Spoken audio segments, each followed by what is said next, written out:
বিসমিল্লাহির রহমানির রহিম। দেশ ও দেশের বাইরে যারা আছেন তারা দেখবেন আমরা এখন এই যে আলিশ চারা নিরাইতেছি।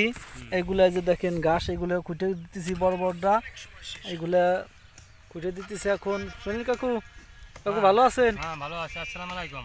ওয়ালাইকুম আসসালাম। এই যে মামা ভালো আছো? ভালো আছি আলহামদুলিল্লাহ।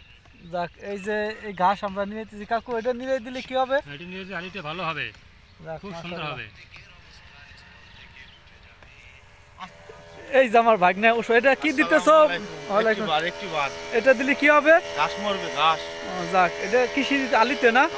যাক মাশাআল্লাহ, এই যে দেখেন আপনার ফুটে গুলে দিতেছে ঘাস মরা ওষুধ। এই যে দু একটা গাছ যা আছে মরে যাবে, তারপরে জাইট জানি পড়ে না, সাবধানে দিও। শাহিন ভাই, শাহিন, ওই যে দুটো গাছের ডাল কাটার জন্য, গাছে পাতা পড়ে আলির ভিতর, তার জন্য ডাল কাটা হইতেছে যাতে পাতা হালিতে নষ্ট না, হালিটা। এই যে গেছেন দেখেন কত রিক্সের কাজগুলো করতেছে এগুলা। ওই হ্যাঁ, ওই যে পুষাইতেছে দেখছেন, ওই যে দুজন গাছ।